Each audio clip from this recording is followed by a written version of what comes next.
Halo semua, jumpa lagi.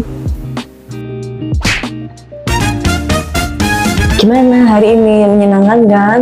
Apa ada yang sedang sakit? Apakah ada yang sedang sedih? Semangat ya. Ini kita akan membahas dari komen-komen yang sudah diberikan. Nah, ini komen dari YouTube. Ini dia. Dok, kenapa kok bisa ada yang habis berenang bisa meninggal padahal tidak tenggelam? Oke, ini saya akan search beritanya lalu kita bahas satu-satu ya. Ini dia. Kali ini ada berita remaja 17 tahun tewas setelah terinfeksi bakteri pemakan otak usai renang di danau. Lah kok bisa? Seorang perempuan meninggal sebelum tahun berakhir dari sekolahnya. Megan Eberhard yang baru usia 17 tahun meninggal dunia pada tanggal 22 Juli 2023 setelah berenang di danau air tawar di Georgia. Pasien atau Megan Eberhard sempat dirawat di rumah sakit dan ternyata penyebabnya adalah bakteri amoeba pemakan otak yang langka. Apa itu bakteri pemakan otak? Nah, secara mikroskop, bakteri pemakan otak atau amoeba bisa kita lihat di gambar ini. Sumber dari CDC menyatakan bahwa amoeba pemakan otak atau Naegleria fowleri itu merupakan organisme sel tunggal di perairan hangat. Biasanya tinggal di danau, sungai, dan sumber air panas.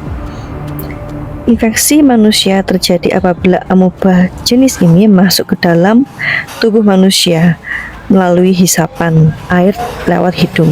Nah, organisme ini yang terhirup akan masuk lewat otak dan merusak jaringan tersebut, sehingga memicu suatu penyakit namanya meningoencephalitis amoebak primer.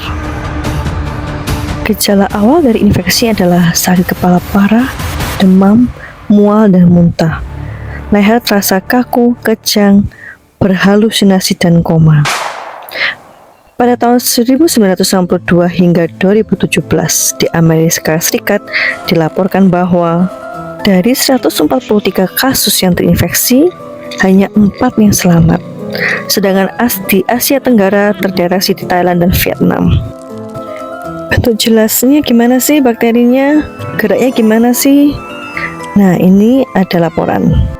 Ini ada peneliti yang mencoba melihat secara mikroskopik dari cairan otak. Nah, ini adalah pergerakan dari amoeba. Bisa kita lihat ya.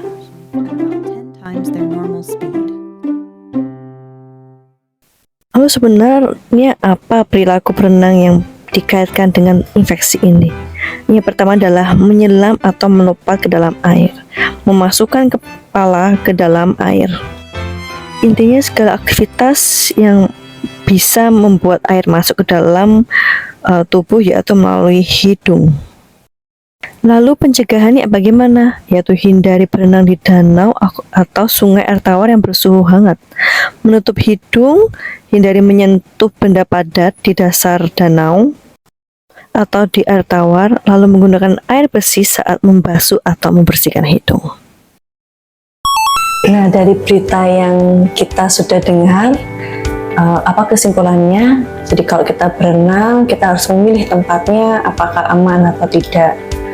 Dan juga kita harus bisa menjaga atau mencegah supaya amoeba yang mungkin ada di perairan kita berenang itu tidak masuk ke dalam tubuh dengan cara jangan biarkan masuk ke dalam hidung.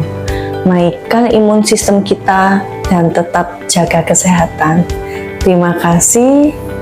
Nantikan berita dan fakta yang akan kita bahas selanjutnya. Sampai jumpa.